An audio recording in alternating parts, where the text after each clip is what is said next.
They're going to And now follow they're it going up to ban with out Bad Rider. Oh, yeah, the Viper, obviously no big surprise with that break mechanic. Yeah. Are there any other here? I mean, what other breaks are there? There's Vendetta, which I don't think they really care about. Shadow Demon Eggs. Shadow Demon Eggs, that's true. Silver Edge.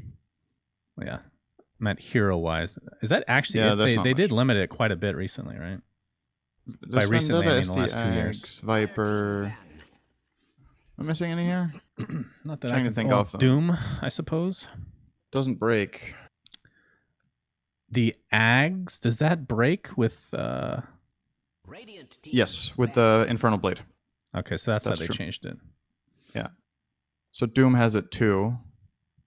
But again, that's Ags. It's not just the pick. Yeah, I don't know if there's any more passive breaks, or just can't think of any. Looking through the hero roster now, not finding a single one. Maybe I missed one, but I don't think so. So yeah, break is still relatively scarce. It's become more in the last 2 years. Like, I feel like when the break mechanic came out, there was literally only Silver Edge, right? In the start. I think it was the only break. I believe so. And then they started introducing it on heroes and Ags upgrades over time. Although Doom's ult did, I think, pretty with fast. Ags. With Ags, yeah. Yeah.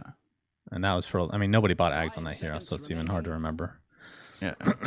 But Void Spirit taking out Ursa as well. Speaking of Ags, we have a hero in this game who had probably the dumbest Ags of all time. Necrophos. The dumbest Ags? Oh, you didn't like that? I enjoyed it quite a bit. That was awful. You just deleted Man. heroes. Yeah. Forcing people out for 2.5 minutes without buyback sure makes for a balanced late game. I mean, back then, I really hated. I was against the buyback mechanic, or at least the way that it was implemented. So for me, it felt okay. You know. I mean, okay. So, but then you're against the concept of buyback, right? Or the implementation of it. But it's obviously not a solution to have literally one hero in the game that can remove it. That just makes it way more broken. Like that Aghanims was actually just. I'm so happy it got changed. The design of that was something. Oh, we did talk about loving the Shadow Demon pick. Lots of good things here. Really good hero against Necrophos. He can't use Ghost Shroud for 7 seconds. When he has Demonic Purged, it will get removed immediately. You have Disruption against Fiend's Grip. It is a little bit iffy to play into Rubik just because the spell steals are so god tier for Rubik as well. And now he could technically steal an Ags ult from SD later in the game, which is very concerning for Spectre. But, you know, that's something you got to play around and plan for.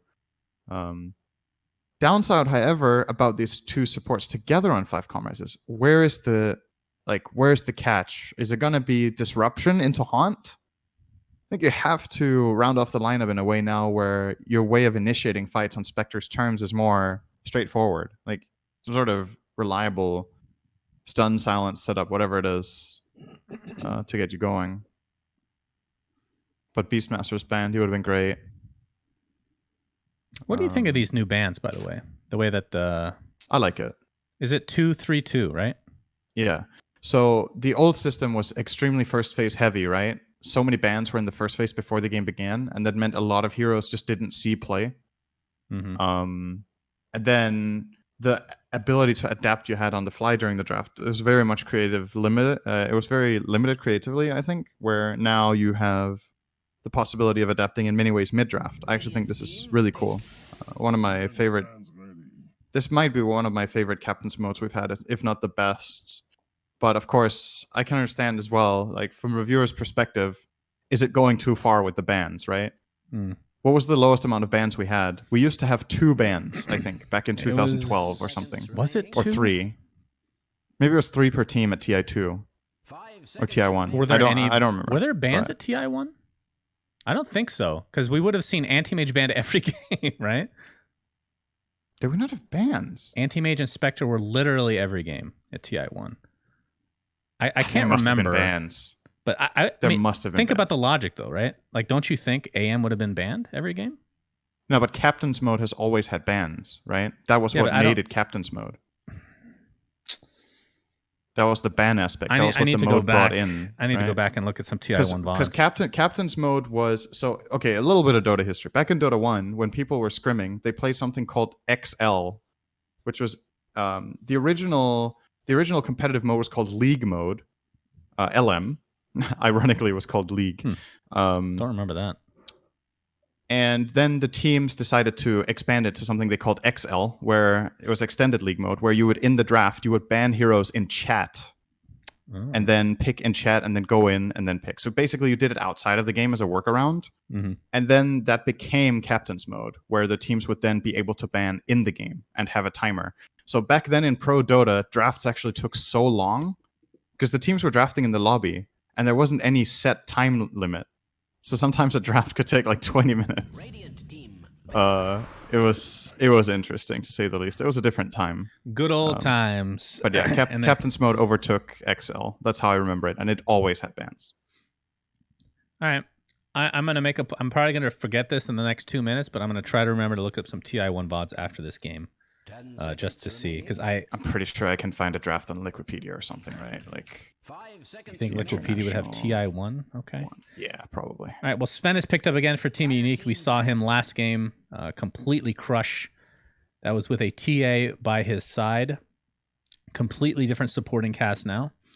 5Comrades in the meantime will be picking up Dragon Knight. So that'll be their mid hero more than likely. So they're looking for, most likely, their offlane. Enchantress, is she ever offlane these days? Or is it just strictly support right now? As you're not even listening to me right now. No, sorry. I'm looking at the VOD real quick to find. Okay, Enchantress can be played offlane. It can. It's pretty good against Sven, I would say, in lane. So that's definitely a possibility they have. And then get a position 4 that can be more active, and then put Shadow Demon on 5. I could see it. But I don't know if SD Spectre is too weak of a lane here and it will get exploited by Rubik Necro. It sounds pretty rough to me. I found a VOD of the finals from TI1, by the way. Both teams have 2 bans in first phase. Who do they ban? And if not AM? Antimage Spectre was banned by Navi, and eHome banned Night Stalker AA in the draft I'm watching right now. So both teams banned 2, picked 3, and then banned 2 again, and then picked 2. So even then, teams had 4 bans total at TI1. But I think what happened at TI3, the way I remember it, was that all of the bans were pre-game. I think you banned 3 heroes, and then it was the whole draft. No mid-draft bans, but I could be wrong, man. It's been so long. Interesting. So many iterations we've had. But yeah, nobody figured out to ban AM Spectre until the finals. I think Navi did the whole tournament. I'm pretty sure they banned it all tournament. No wonder they won. Good lord. They were so much better. I remember when... was it Arsart? No, it was Art Style, right? He picked Pudge in the finals. Yeah, it was the only game they lost in the finals. And the only game they lost. It's very indicative of how Pudge usually does in Dota. It was very poetic. Yeah, he actually got off to a good start in that game, if I remember correctly. Yeah. And then Dendy played it every time after that. 5 seconds remaining. Although I think, did Art Style leave after TI1 or TI2? I guess it was after TI1. Right? He played at TI2 as Team Darer, but I think they got knocked out very early in the groups. I remember Team Dare. Wow. Yeah, and that was the last team I remember him playing for at TI. I think he only played TI1 and 2. But yeah, he left Navi at some point after TI1.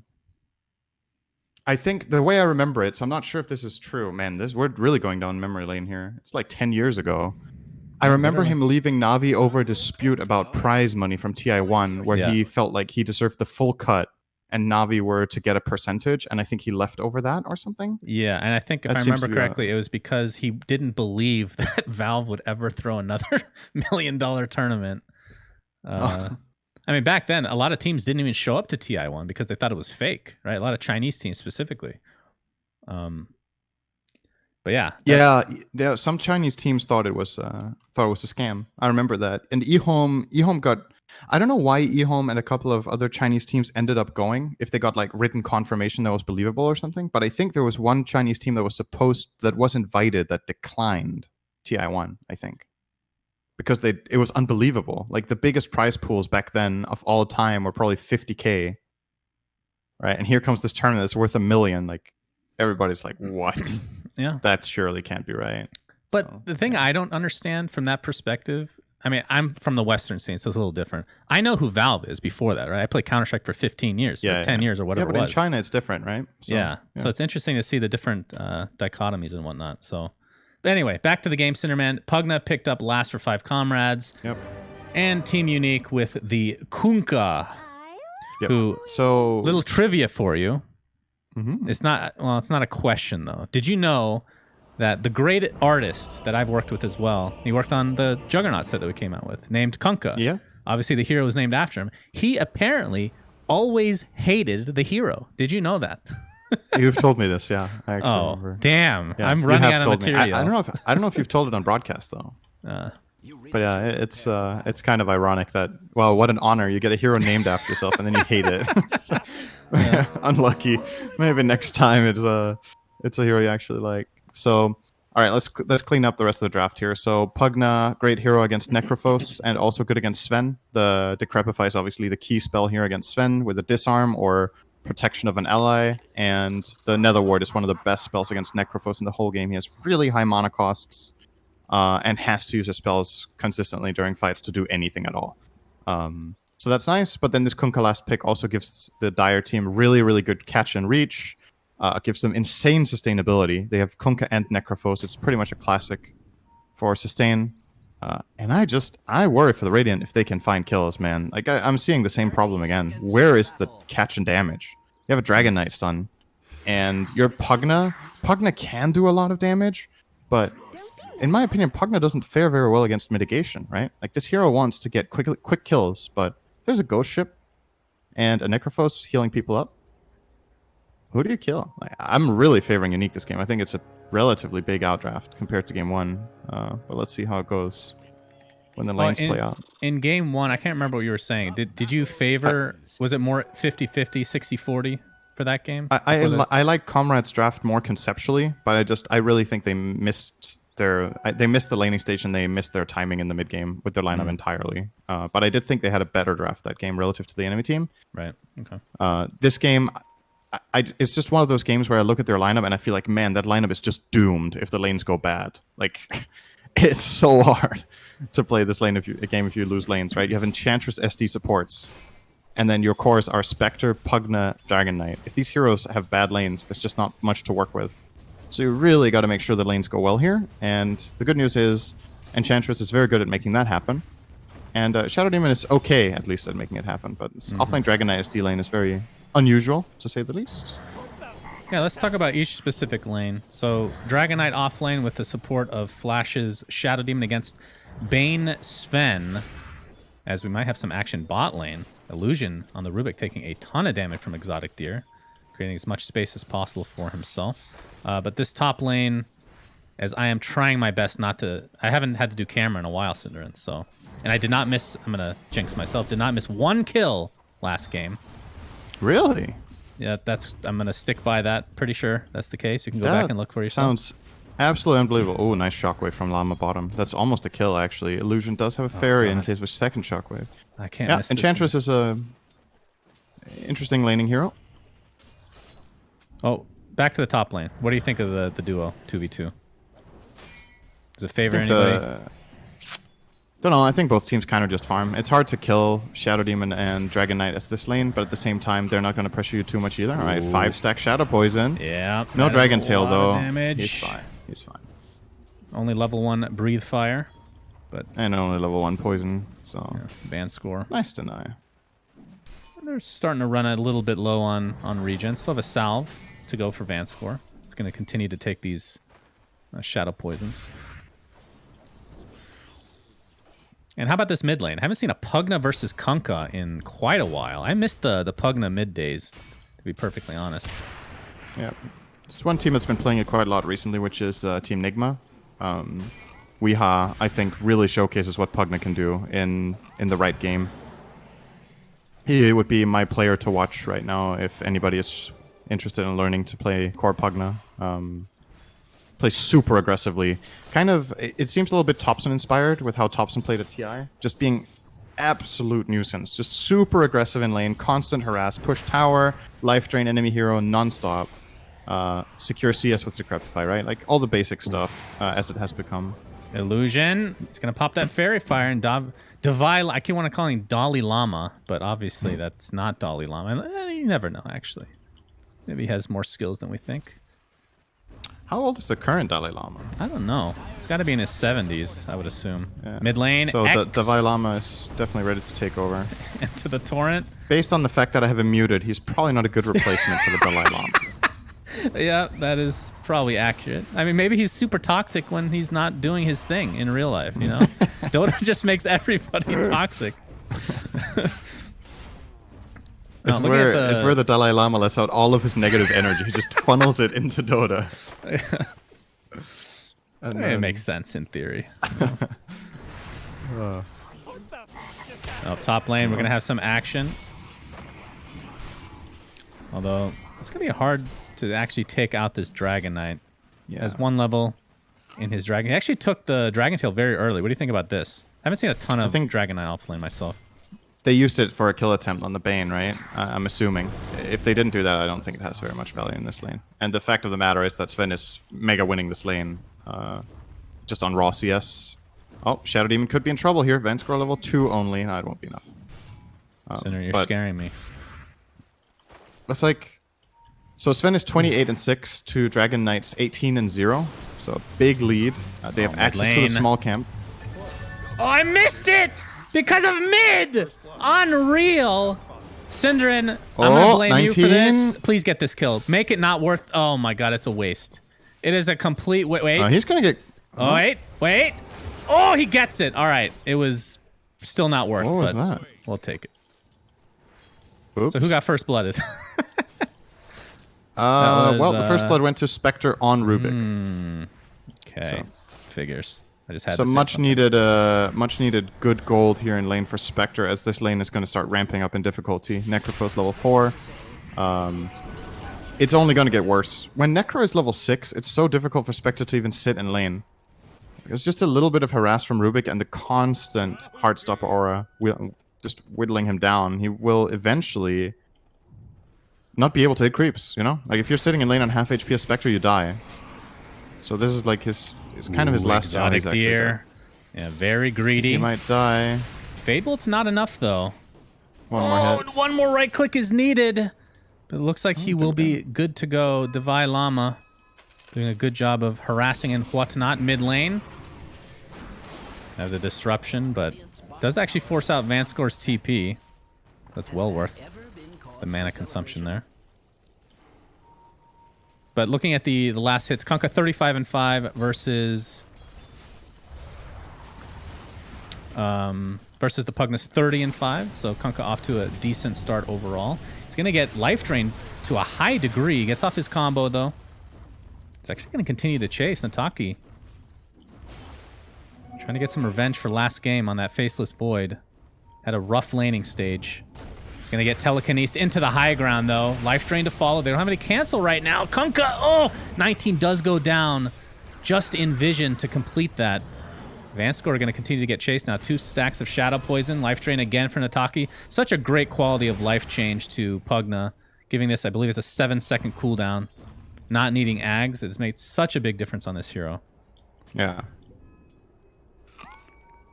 It's made it really enjoyable to play as support, too. I really love this hero, actually. I think it's super fun and probably still kind of underrated, to be honest.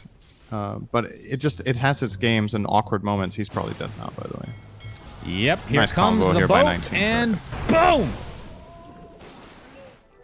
Nice and tasty. Meanwhile, Illusion taking some damage from Divai Lama and this Troll Summoner, but the Troll Summoner will die, and actually, it looks like Divai Lama will too. Sad. At least they go together. Not sure how special of a bond that Enchantress has with her creeps that she takes over, but I think of her as being like a cult leader, right? Because they follow her to their death, and they just end up suiciding once the time is up. You know what I mean? Yeah. It's unfortunate. It's an interesting metaphor of life. Yeah. It's all about drinking that Kool-Aid. Not sure how good Enchantress's Kool-Aid tastes, but I'd be willing to give it a try. Top lane, we have TP support from that very said Enchantress. They don't have a ton of kill potential, although Dragon form is available now. And when you're playing in the off lane like this, obviously it's going to be abandoned to a degree right now. I assume it's kind of the same concept of Dragon Knight mid, where you just need to get this Elder Dragon off cooldown to hit towers immediately. Going to start it off on some damage for Bane. Yep, Enchantress with that tomato. Delicious, delicious tomato. We're going to see the first haunt of the game, and this is going to be an easy kill and potentially a tier 1 tower as well. I think you can defend this tower as unique with 1 TP, probably. Necrophos, I think. Oh, Necro doesn't have Ghost Shroud. Maybe they have to yield. I don't feel like this looks too dangerous for them to try to defend this with. Okay, they would need 2 TPs. They would need Necro plus either Kunkka or Rubik, but Kunkka and Rubik are busy mid. So they'll take the. They'll lose the tower, but get a Pugna kill mid. I still think this is good for the Radiant. Like, they need something good to happen here. Getting that kill plus tower, definitely something. But it was a Bane. It was not a core. Sven is already farming jungle, similar to game 1. They're using it in the same way. And once again, they have really, really good wave clear with it, right? They have a Sven jungling, but then their support Rubik, they have Kunkka, they have Necro. Just pushing out lanes very easily to allow Sven to get his stuff. There's the Midas treads, minute 9. And Radiant don't really... There's nobody matching the pace on Comrades' team. They can't keep up with this Sven. They just can't. So last game, I was pulling a Cinderin, and I was mostly reading chat a little bit, Cinderin, even though it's on a delay, just to make sure that the stream was up and running, because I was a bit paranoid. But there were some suggestions as to why the Aghanim Scepter was picked up by Sven last game. And that was because of Sprout, which is actually a really good, True. It's a mobility, a way to get out. Blink Dagger would not allow you to do so if you're taking damage, obviously. That is true. So I'm interested to see if he goes the Ags again when there is no Sprout. I don't remember what neutral item he had last game, but I do think they had an Iron Talon, right? So you could have also kept the Talon on Sven. And I know then you're keeping a level 1 neutral item, but I don't know if the game even entered a state with level 3 neutral items before it was kind of decided, right? But anyway. We're going to have some action mid. Here comes the boat into nothing. They get to see the beautiful transparency that is that boat. Can't wait for some more cosmetics to get in the game, but that's a whole different story. Cinderman. Bane. Well, we're going to see the ult from BZZ destroy the Enchantress. Going to be out of the fight for 30 seconds. There are 5 stacks of Shadow Poison, and in addition to that Decrepify. How much does it do now? 60% increased damage? That was quite disgusting. Yeah. He died from half health, I think. Yeah. That was like an 800 damage pop or something. That was nasty. It might have been even more. It might have been 1k. So, nice kill. Gonna see if Comrades can try to turn this into any more meaningful tower damage. They do have Dragon Knight plus Pugna, but I think this is the end of it. Dragon form ends. Yeah, got pressure in Taki here. Telekinesis into a bit of a precarious spot, but they're going to turn this around, and look at that damage applied to the Rubik, but it's going to cost them potentially their Dragon Knight and Pugna. Fiend's Grip was applied. They will get the Dragon Knight, but it looks like Pugna will walk out safely. Exotic Deer, though, claiming a kill for himself, expending that Haunt again. So it ends up being a 2 for 2. But Nataki, not done yet. Nightmare. Here comes Sven. Yeah, Torrent is coming. They have boat again, and there's Sven, like you said, so perhaps sticking around a little too long. Great boat. Hey, 2 boats in a row in the river. That's where it should be, in the river. It's a boat. Yeah, I guess so. Sticking to lore. You know, I was thinking maybe boat should apply a little bit of like a water area so that it synergizes with Slardar. Sinner, what do you think? Do you think that works if he gets the Ags on Slardar? I like that. I think Brewmaster's second spell should also amplify with fire type spells. Oh. Yeah. Didn't they have that for a while? Yeah, it was terrible. It got removed after one patch. That was so bad. You know, it was funny. When I was reading those patch notes for the first time, my first reaction was, there's no way they're keeping this in the game, so I will not actually memorize this. And I was correct. My first reaction was, this is Pokemon. Yeah, literally fire damage type. All right, more damage being applied to this tier 1. Dragon Tail onto BZZ. Palantimos is here with his ultimate, but another disruption keeps him in place. Nataki is going to take that Reaper Scythe to the back of the head, and that looks to be the fight for Unique. They get 3. They're not done yet. They're going to surround this dragon, and they're going to kill him. That's 4 dead with 0 trades into the tier 1 tower. Team Unique off to a great start again this game. Yeah. And they're gonna keep rolling. There's nobody stopping the Sven from building up. Kunkka's having a great game, almost finishing his Vessel now, so that's gonna make life miserable for Dragon Knight, Enchantress, and Pugna. Really good Vessel game for that Kunkka. And Necrophos going auras, as is tradition for BCC on this hero. He's going to get the double bracer just like he did on Veno. Now he's transitioning into Hood, and then the mech that he also had on Veno last game. So similar strategy. Talk to me about these double bracers, because that was obviously a thing when it gave magic resistance, and then that was nerfed, and then in the latest patch it was actually just completely removed, that aspect. But we're still seeing double bracers on certain heroes. Maybe not as much on like the mid. Yeah. Still pretty cost-efficient health, though, right? Like, at the time, you get 5 strength. It feels nice to get all of these small things at the time in the game you get it. You lost the magic resist, but you got so much other stuff, right? You got the HP regen, you got a little more damage. So, it's... I would still say the old bracers, on average, were better, but they were also just, honestly, overpowered for, like, half a year. They were just way too good. The magic resistance ones. The Vailama is dead. That is a sad death. Does not have a level of nature's attendance right now, which makes it even sadder. We're gonna see another 19. X. Level 4 X, man. Really long range, but the disruption's gonna counter it. Nicely played. The Bloody Sky is keeping his distance from this Bane, who just steals a creep from him. That's when you know things are not going well. The Dragon Knight is afraid of the Bane.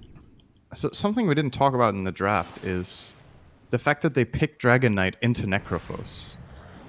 It is such a bad matchup. It's considered one of the best Dragon Knight counterpicks. It beats him in lane. It makes you not super tanky in the game, because when you're in the mid-game fights and you get to half, you kind of just die. And then they are forced to put him in the offlane because they picked him into this bad matchup. It's a very strange choice that Comrades made. Here's the haunt. Coming. Disruption. Vanscore is just done. He's going to sacrifice himself. If that's the only death, then Unique is going to be perfectly fine with that trade, but BZZ is going to get caught up too. And the Bloody Sky. Oh, boat coming. This one actually will hit Cinderin. Onto 2. This will be a huge turnaround for Team Unique. And even the Reaper Scythe used to keep... Oh, nice. Oh, actually gets saved. Yeah, the disruption at the last moment. He will die, but that's going to be an extra 30 seconds or so that doesn't have to wait into that fountain. Nataki doing a nice job of doing some residual damage. But Team Unique still getting the better of these trades. This poison! Good lord, the damage applied to Sven was out of control. BZZ now manning up. Looks like he'll get one. He has 3 stacks right now. Death Pulse to follow. Disruption. Flash. Better be careful. Looks like he's going to be donezo. So, in the end, that's a triple kill, in fact, for BZZ. I believe that was a really good torrent. Very, very good torrent chip combo from 19. But yeah, at the very least, the disruption saves against the Reaper, but he still dies afterwards, and then you don't have disruption for the follow-up fight. So what you traded was that cooldown to not have Spectre dead for as long, which is nice. Like, I think most players in that situation would do the same thing.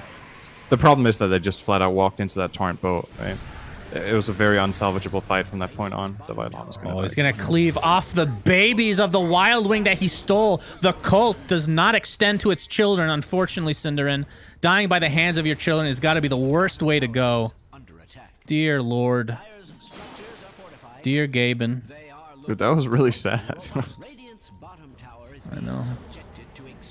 Very sad indeed. But a 7k net worth lead now for Team Unique.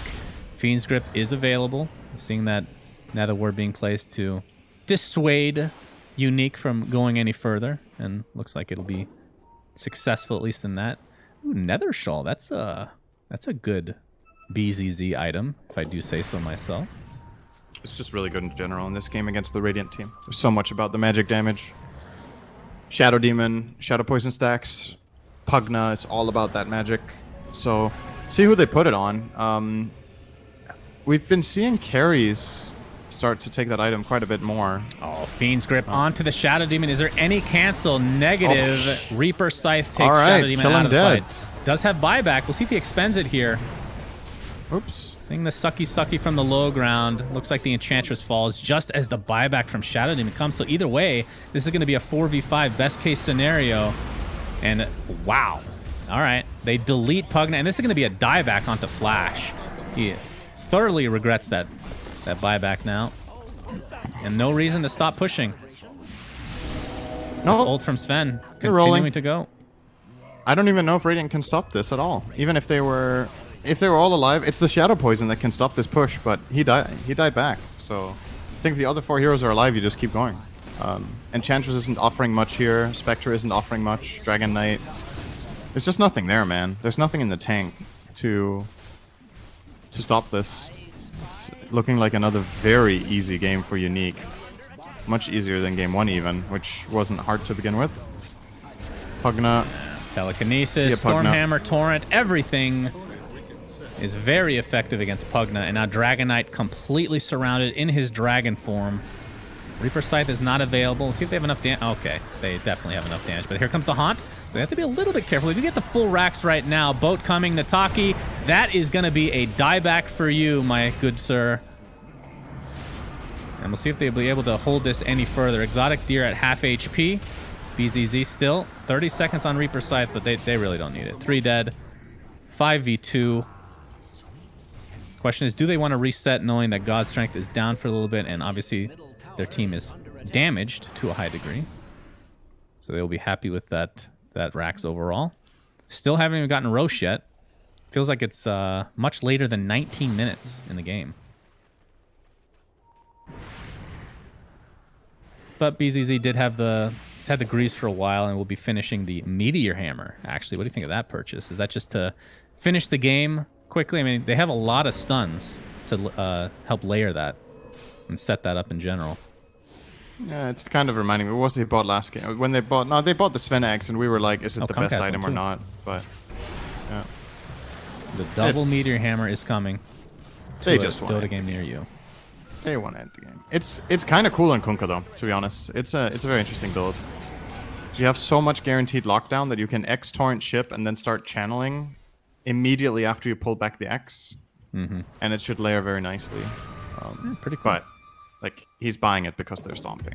This would not be his purchase if this was a close game right now. But they obviously know exactly how this game is going. They see the writing on the wall. Yep, 14k net worth lead. He is going Ag still on Palantimus. Again, tough to say whether he would get this in a normal game, but it is fun. All right. They know that Shadow Demon does not have buyback, so they're just keeping him in the grave for that much longer with that Reaper Scythe. Yeah. Should give them a second lane of Rax, because without Shadow Poison, they don't have enough spam to really stop the heals of Necrophos, plus the sustain from the boat, from having Unique push this through. They're going to even salve the Sven, freshly dug up by Vanscore. Nice and easy.